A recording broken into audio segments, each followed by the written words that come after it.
Welcome to Jyoti all in one YouTube channel. ಇವತ್ತು ಮಗುವಿಗೆ vaccination ಇತ್ತು.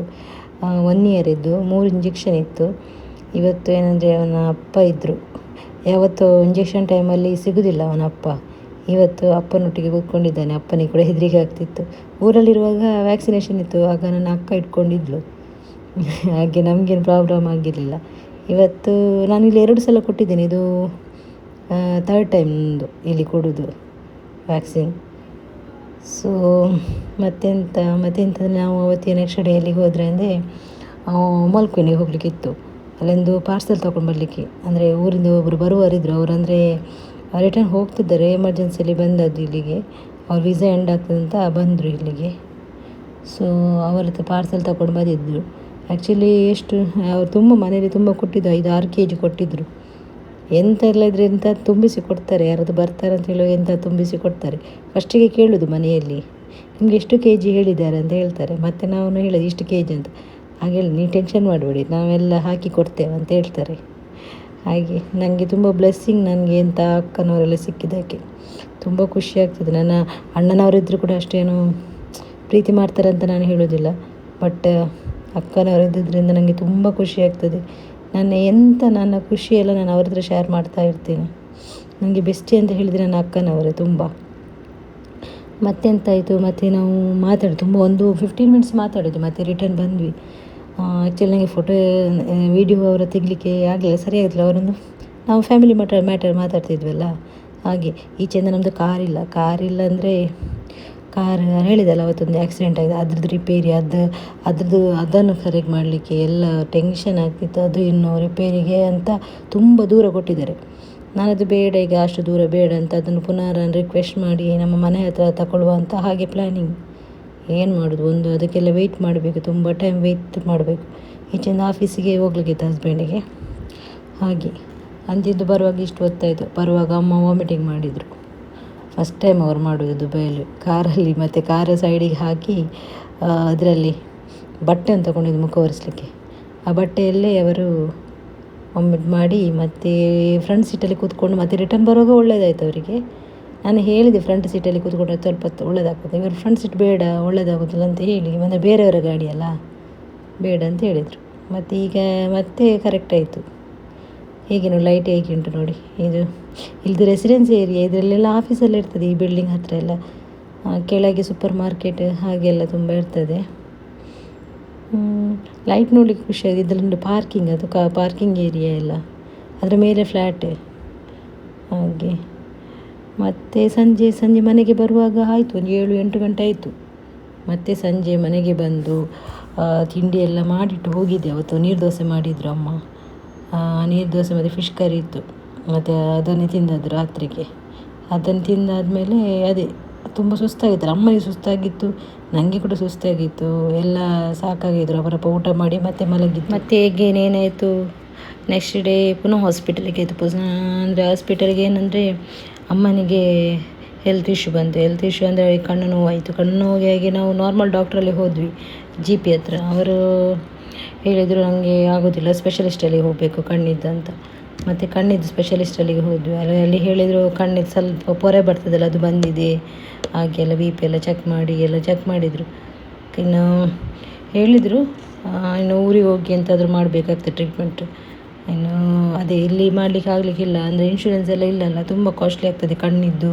ಅಂದರೆ ಟೀತಿದ್ದೆಲ್ಲ ಮಾಡಲಿಕ್ಕೆ ಇಲ್ಲಿ ತುಂಬ ಕಾಸ್ಟ್ಲಿ. ಸೊ ಇನ್ನು ಊರಿಗೆ ಹೋಗಿ ಮಾಡಿಸಬೇಕು. ಅದ ನಂತರ ಮನೆಗೆ ಬಂದಾದಮೇಲೆ ಹಾಸ್ಪಿಟಲ್ ಅಂದರೆ ಅಂತ ಎಂತಾದರೂ ಮಾಡುವಂಥ ರಾತ್ರಿ ಊಟಕ್ಕೆ ಏನಾದರೂ ಆಗಬೇಕಲ್ಲ. ಮತ್ತು ಇದು ಪೊಟೆಟೊ ಮತ್ತು ಎಗ್ ಹಾಕಿ ಒಂದು ಸಣ್ಣ ಗ್ರೇವಿ ಮಾಡಿದ್ದು.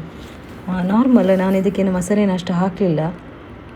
ಇದಕ್ಕೇನೆಂದರೆ ಸ್ವಲ್ಪ ಜೀರಾ ಮತ್ತು ಪೌಡ್ರ್ ಕೂಡ ಆ್ಯಕ್ಚುಲಿ ಎಂಥದ್ದು ಕೂಡ ಇಡಲಿಲ್ಲ. ಸೊ ಸ್ವಲ್ಪ ಗರಂ ಮಸಾಲೆ, ಶುಂಠಿ ಬೆಳ್ಳುಳ್ಳಿ ಪೇಸ್ಟ್, ನಂತರ ಇದು ಎಂತ ಹೇಳ್ತಾರೆ ಚಿಕನ್ ಮಸಾಲ ಸ್ವಲ್ಪ ಹಾಕಿ ಬೇಗ ಮಾಡಿ. ಮತ್ತು ನಾನು ಒಮ್ಮೆ ಫಿನಿಶ್ ಆದರೆ ಒಳ್ಳೆಯದಲ್ಲ, ಕೂತ್ಕೊಳ್ಬೋದು. ಬೇಗ ಬಂದು ಮಾಡಿ ಬಿಡೋದೆಲ್ಲ. ಮತ್ತು ಲೇಟ್ ಆದರೆ ಎಲ್ಲ ಲೇಟ್ ಆಗ್ತದೆ. ಮತ್ತು ಮಗುವಿಗೆ ಊಟ ಎಲ್ಲ ಕೊಡಬೇಕು. ಮೊದಲಾದ ಸಣ್ಣದಿರುವಾಗ ಒಂದು ಹೋಗ್ತಿತ್ತು, ತಿಂತಾಯಿದ್ದ. ಈಗ ಓಡೋದು, ಹೊರಗೆ ಹೋಗೋದು ಅದೇ ಆಗ್ತದೆ. ತಿನ್ನಲಿಕ್ಕೆ ಕೇಳೋದು, ತುಂಬ ಟೈಮ್ ಹಿಡಿತದೆ. ಆದರೆ ಅರ್ಜೆಂಟಲ್ಲಿ ಇದು ಹಾಗೆ ಎಲ್ಲ ಒಟ್ಟಿಗೆ ಆಯಿತು. ಅದೇ ಅಮ್ಮನಿಗೊಂದು ಮದ್ದು ತಂದಿದ್ದೀನಿ, ನೀನು ಏನಾಗ್ತದೆ ನೋಡಬೇಕು, ಇನ್ನು ಪುನಃ ಫಾಲೋ ಅಪ್ ಉಂಟು, ಆಗ ಹೋಗಿ ಕೇಳಬೇಕು ಎಂತ ಆಗಿದೆ ಅಂತ ನೋಡಬೇಕು. ಅದು ಕಡಿಮೆ ಆದರೆ ಸಾಕು ದೇವ್ರ ಹತ್ರ ಕೇಳೋದು ನಾನು. ಅದು ಕಣ್ಣಲ್ವಾ, ನೋವಾಗ್ತದೆ ಅದು ಎಲ್ಲರಿಗೆ. ನನಗೆ ಮೊನ್ನೆ ಕಿವಿ ನೋವಿತ್ತು, ತಡ್ಕೊಳ್ಲಿಕ್ಕೆ ಆಗೋದಿಲ್ಲ, ಕಣ್ಣು ಕಿವಿ ಎಲ್ಲ ನೋವಾದರೆ ಮಾತಾಡಲಿಕ್ಕೆ ಕೂಡ ಆಗೋದಿಲ್ಲ, ಯಾರು ಮಾತಾಡಿದ್ರೆ ಕೂಡ ಸಿಟ್ಟು ಬರ್ತದೆ, ಆ ರೀತಿ ಆಗ್ತದೆ.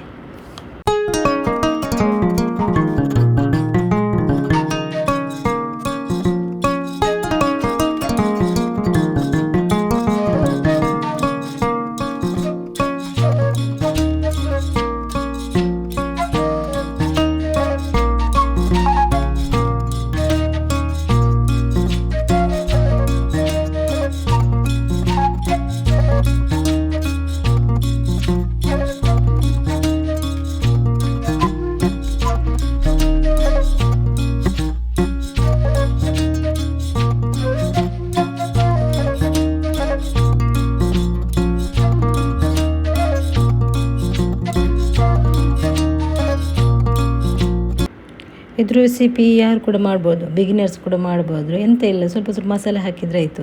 ಮತ್ತು ಟೊಮೆಟೊ ಈರುಳ್ಳಿ ಹಾಕಿ ಒಂದು ಪೊಟ್ಯಾಟೊ ಸ್ಮ್ಯಾಶ್ ಮಾಡಿ ಫಸ್ಟಿಗೆ ನಾವು ಬೇಯಿಸಬೇಕು ಕುಕ್ಕರಲ್ಲಿ, ಬೇಯಿಸಿದರೆ ಆಯಿತು. ಮತ್ತು ಅದಕ್ಕೆ ಒಂದು ಎರಡು ಎಗ್ ಹಾಕಿದರೆ ಆಯಿತು. ನಾನು ಅಂದರೆ ಎಗ್ ನೆಕ್ಸ್ಟ್ ಡೇ ಹಸ್ಬೆಂಡಿಗೆ ಟಿಫಿನಿಗೆ ಕೂಡ ಕೊಡಲಿಕ್ಕೆ ಬೆಳಿಗ್ಗೆ ಬ್ರೇಕ್ಫಾಸ್ಟಿಗೆ. ಸೊ ಹಾಗೆ ನಾನು ಒಂದು 5-6 ಎಗ್ ಹಾಕಿದ್ದೆ, ತಗೊಂಡು ಹೋಗ್ತಾರಲ್ಲ ಟಿಫಿನಿಗೆ ಹಾಗೆ. ಇದಕ್ಕೆ ನಾನು ಮಾಡಿದ್ದು ಚಪಾತಿ. ಇದಕ್ಕೆ ದೋಸೆ ಕೂಡ ಒಳ್ಳೆಯದಾಗಿದೆ, ಉದ್ದಿನ ದೋಸೆ ಕೂಡ ಒಳ್ಳೆ ಆಗ್ಬೋದು, ಯಾವುದಕ್ಕೂ ದೋಸೆ ಕೂಡ ಇರ್ತದೆ, ನೀರು ದೋಸೆ ಮತ್ತು ಉದ್ದಿನ ದೋಸೆ ಮತ್ತು ಚಪಾತಿ, ಪೂರಿಗೆ ಕೂಡ ಒಳ್ಳೆಯದಾಗ್ತದೆ. ಪೂರಿ ಮಾಡಲಿಕ್ಕೆ ಆಸೆ ಆಯಿತು, ಮತ್ತು ಅದು ಯಾರದು ಮಾಡೋದು, ಎಣ್ಣೆ ಇದ್ದಲ್ಲ. ಯಾವಾಗಲೂ ಒಮ್ಮೆ ಓಕೆ ಮಾಡ್ತೀನಿ, ವೀಕ್ಲಿ 1-2 ವೀಕಿಗೆ ಒಮ್ಮೆ ಮಾಡ್ತೇನೆ ನಾನು ಪೂರಿ ಹಾಗೆ. ಇದು ಚಪಾತಿಗೆ ಗೊತ್ತುಂಟು ಅದಕ್ಕೆ ಎಂತ ಹಿಟ್ಟಿಗೆ ಅಂತ ಅದೆಲ್ಲ ಹಾಕೋದೆಲ್ಲ ಗೊತ್ತುಂಟು, ಕಾಮನ್, ಅದನ್ನೆಲ್ಲ ಎಕ್ಸ್ಪ್ಲೇನ್ ಮಾಡೋದು ಅಂತ ನಗಡ್ಬೋದು ಯಾರಾದರೂ.